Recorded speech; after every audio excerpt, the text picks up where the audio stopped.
भगवान 4 पुत्रों के रूप में प्रकट हुए। नामकरण संस्कार के लिए वशिष्ठ जी को बुलाया गया। वशिष्ठ जी कहने लगे कि राजन, इनका नाम मैं क्या रखूं? वैसे तो उनके करोड़ों नाम है, असंख्य नाम है, लेकिन फिर भी मैं अपनी बुद्धि से इनके नाम कहता हूं कि इनके नाम अनेक अनूपा, मैं नृप कहब सुमति अनुरूपा। जो आनंद सिंधु सुख राशि, सी करते तिर लोक सुपासी। सो सुख धाम राम यश नाम, अखिल लोक दायक विश्राम। जो आनंद सिंधु सुख राशि, जो आनंद के सागर है, सी करते त्रिलोक सुपासी, जहाँ पूर्ण संसार जाकर विश्राम करता है। सो सुख धाम राम यश नामा, उस सुख के सागर का नाम भगवान श्री राम होगा। बोलिए रामचंद्र भगवान की जय। अब दूसरे पुत्र का नामकरण संस्कार करने लगे कि विश्व भरण पोषण कर जोई, ताकर नाम भरत यश होई। राम सिया राम। जो विश्व का भरण पोषण करे उसका नाम भरत होगा। बोलिए भरत जी महाराज की।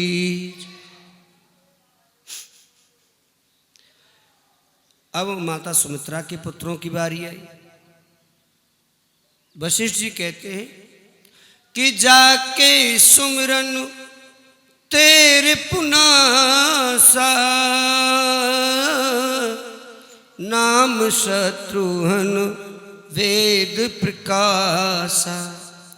जिसके सुमरन करने से पापियों का नाश हो जाए, आपके बड़े से बड़े शत्रु भी आपके सामने नतमस्तक हो जाएं, उनका नाम शत्रुघ्न होगा। बोलिए शत्रुघ्न महाराज की। अब माता सुमित्रा के दूसरे पुत्र का चयन किया गया नाम रखने के लिए। तो वशिष्ठ जी ने बताया, लक्षण धाम अरु राम प्रिय, सकल जगत आधार। गुरु वशिष्ठ तेहि राखा, लक्ष्मण नाम उदार। राम जी लक्ष्मण नाम उदार। लक्षण धाम अरु राम प्रिय, जो राम जी को अत्यंत प्रिय, परमात्मा के अत्यंत स्नेही, और जिनके लक्षण इस संसार को अत्यंत सुख देने वाले, इस भूमंडल के आधार, इस भूमंडल को अपने ऊपर धारण करने वाले, इनका नाम लक्ष्मण होगा। बोलिए लखनलाल महाराज की जय। चारों भाइयों का नामकरण संस्कार हुआ। चारों भाई धीरे धीरे बड़े होने लगे, धीरे धीरे खेलने के लिए जाते, जंगलों में निकल जाते, संत महात्माओं के पास जाते। एक दिन विश्वामित्र जी आए अपने यज्ञ की रक्षा के लिए। राजा दशरथ से राम और लक्ष्मण को मांगा।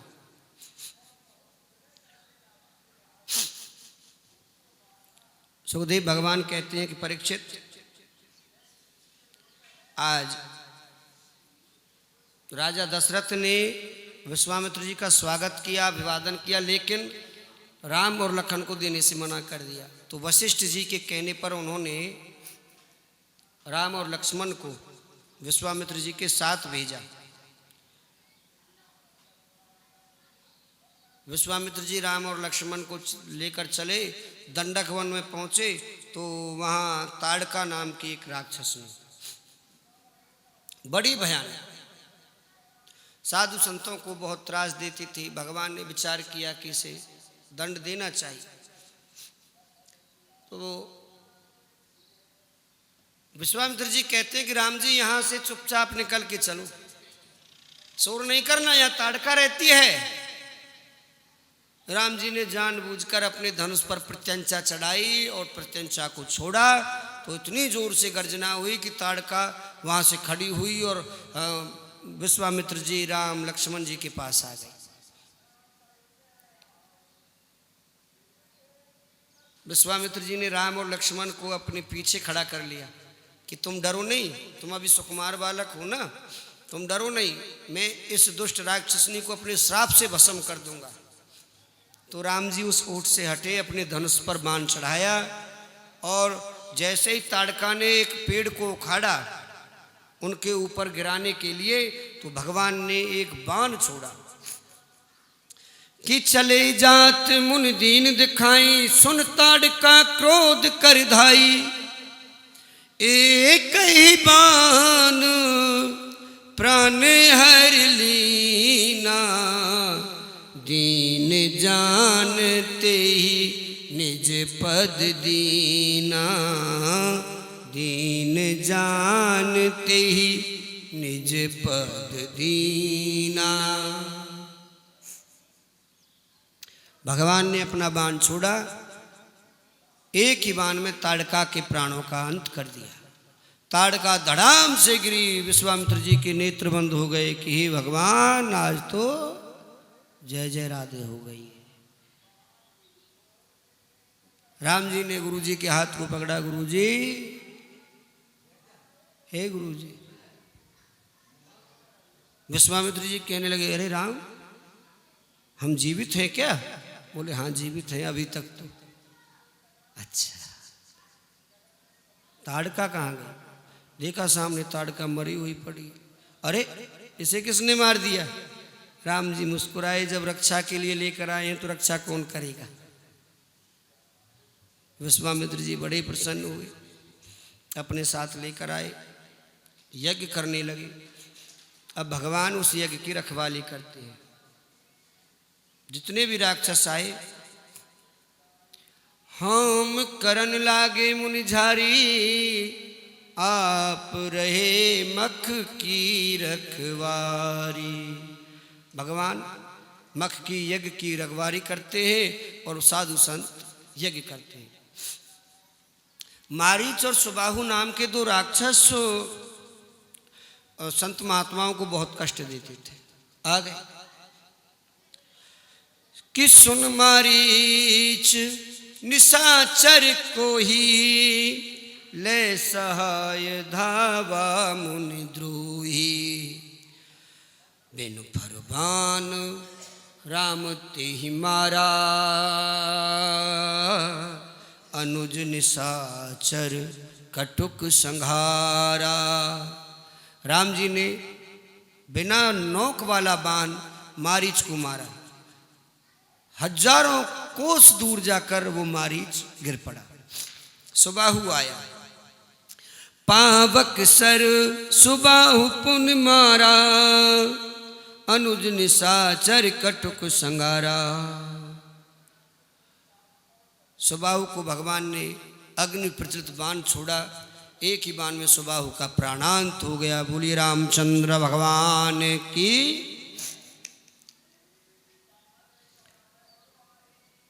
अब साधु संत निश्चिंत हो गए, संत रहे निश्चिंत सदा।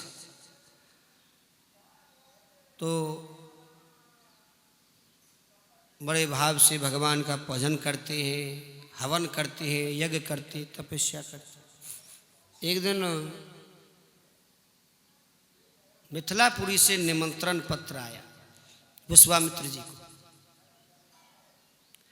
अब विश्वामित्र जी के पास निमंत्रण पत्र आया तो कहने लगे कि राम लक्ष्मण, अरे राम लखन चलो बेटा, लाला मिथिलापुरी से निमंत्रण आया है, कुछ स्वयंवर का आयोजन है, तो चलो देखिए। हम राम और लक्ष्मण जी को लेकर विश्वामित्र जी चल दिए। रास्ते में गौतम ऋषि का आश्रम पड़ा, वहाँ एक बहुत सुंदर पत्थर की मूर्ति। राम जी ने पूछा, गुरुजी ये कौन है? ये क्या नाम है इस देवी का पहली बार देखी है ऐसी मूर्ति। इस मूर्ति को पहली बार देखा है ना। तो गुरुजी ने बताया, गौतम नारी श्राप बस उपल देह धर धीर, चरण कमल रज चाहती, कृपा करहु रघुबीर राम जी, कृपा करहु रघुबीर।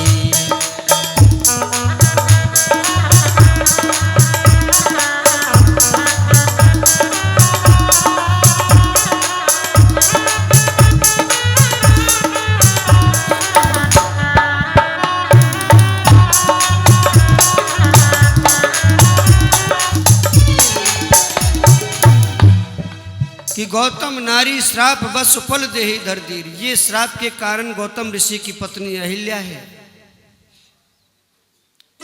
जो पत्थर की मूर्ति बन गई। हे राम जी, ये आपके चरणों की रज चाहती है, यदि चरण रज मिल गई तो ये पत्थर की मूर्ति से फिर साकार स्वरूप में आ जाएगी, इसका कल्याण हो जाएगा। देखिए, अब विचारणीय बात है, राम जी ठहरे क्षत्रिय और एक संत, एक ब्राह्मण की पत्नी उसे चरण कैसे स्पर्श कराए, चरण रज कैसे दे। तो संशय का हरण किया गया है विचार चंद्रोदय के द्वारा कि उस समय राम और लक्ष्मण क्षत्रिय वेश में नहीं, संत महात्माओं के रक्षक संत स्वरूप में ही थे। और राम जी तो साक्षात परमात्मा है। चरण रज स्पर्श करते ही अहिल्या अपने स्वरूप में आ गई, राम जी को कोट कोट प्रणाम किया और अपने पति के लोक को सीधी चली गई। बोलो रामचंद्र भगवान की।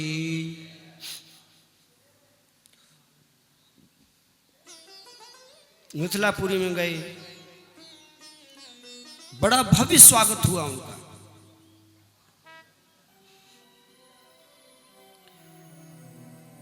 मिथिलापुरी की नारियों ने राम और लक्ष्मण को देखा तो इतनी मोहित हो गई कि ऐसी सुंदर जोड़ी आज तक हमने कहीं नहीं देखी।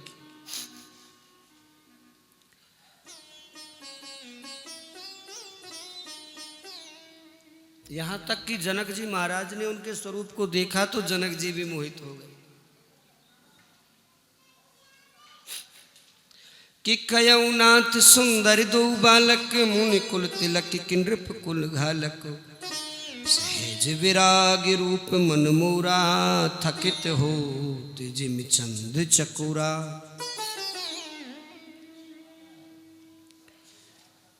कि वो बालक कितने सुंदर हैं, कितने अनूठे हैं। रिसीवर मुझे अति प्रिय लगे।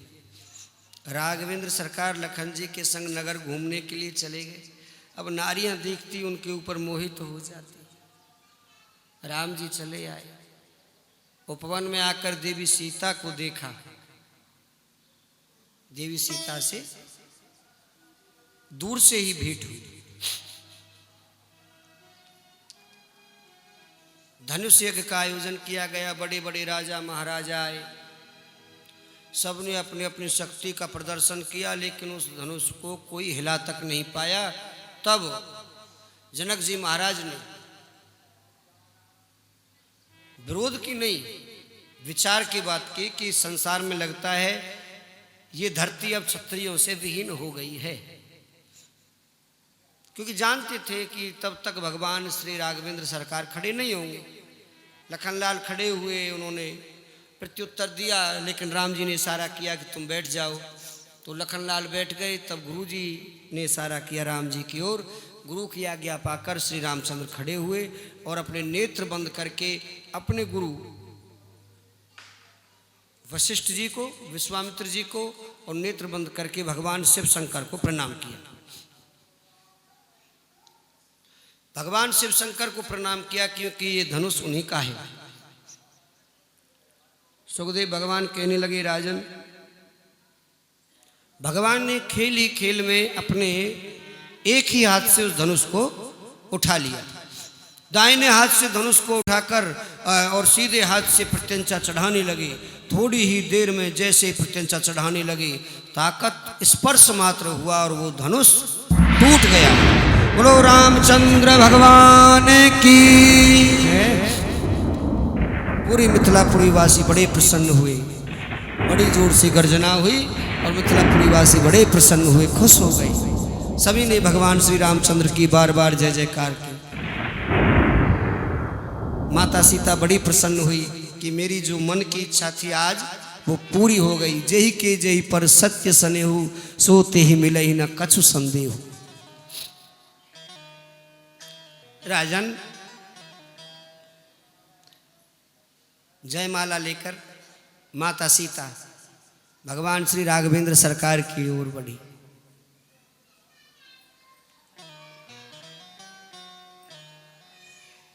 अब भगवान रामचंद्र जी अपना मुकुट धारण किए हुए, वैसे ही माता सीता तो बहुत छोटी थी और राम जी वैसे ही बहुत बड़े और ऊपर से मुकुट और पहन रखा था। अब माता सीता जी हाथ बढ़ावे लेकिन मुकुट तक हाथ पहुंच नहीं पा। बड़ा समय लग गया, बड़ी देर हो गई। मिथिलापुरी वासी अपने नेत्रों को ऐसे पकड़ पकड़ के बैठ गई, कहीं पलक झपक ना जाए, कहीं माला डल जाए और हम देख भी ना पाए। पलकों को भी पकड़ के बैठ गए कि ये दृश्य आंखों से ओझल ना हो जाए।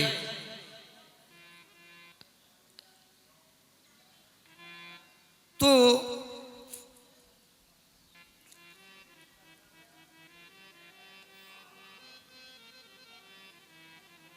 देवियों ने प्रार्थना की,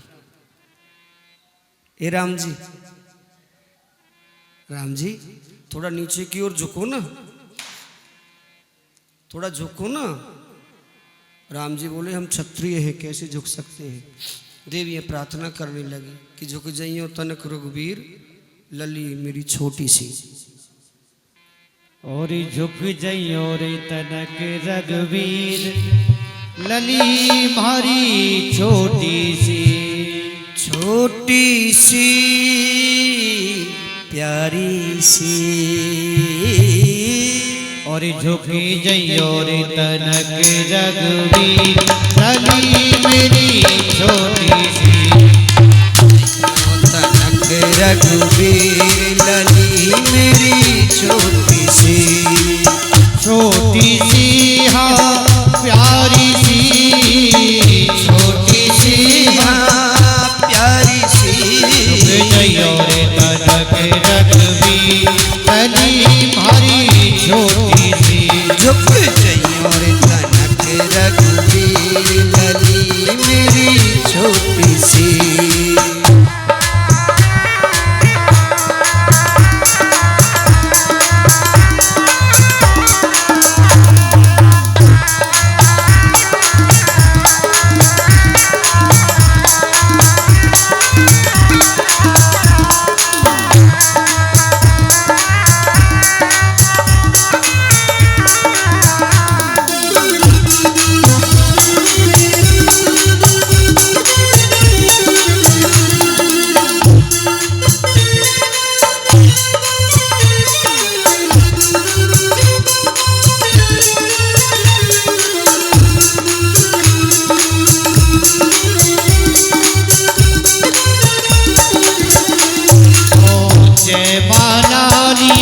कब से खड़ी है, जयमाला लिए कब से खड़ी है।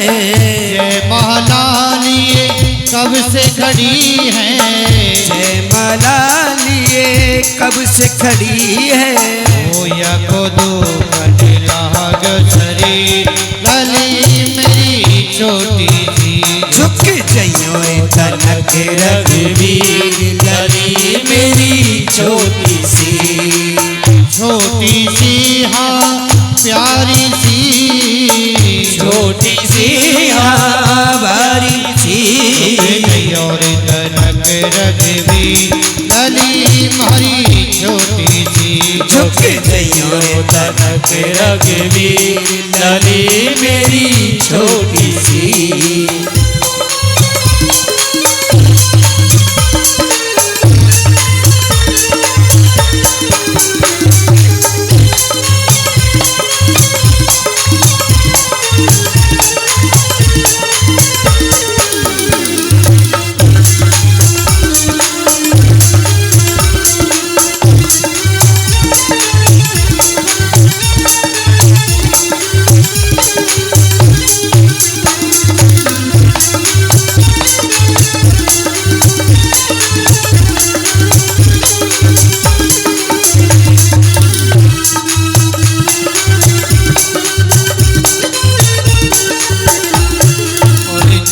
बरस की मेरी लाली, 6 बरस की मेरी लाली, 6 बरस की मेरी लाली, 6 बरस की मेरी लाली। तुम्हें 12 बरस गली गली मारी छोटी सी।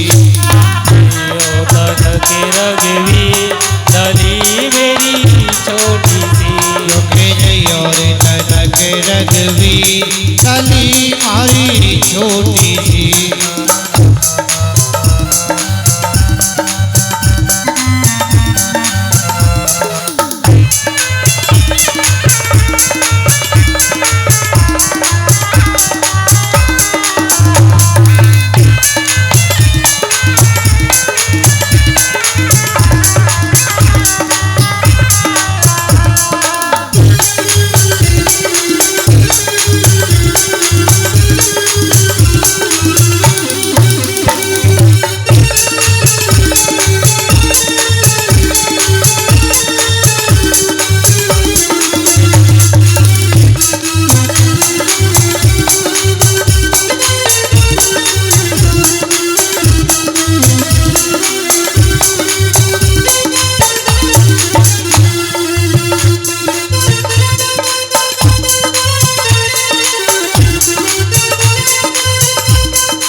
तुम तो हो अयोध्या के राजा, तो हो लाला अयोध्या के राजा, तुम तो हो अयोध्या के राजा, तुम तो हो लाला अयोध्या के राजा। और हमें तो जनक करीब लली मारी छोटी सी। झुक जइयो तनक रघुवीर लली मारी छोटी सी।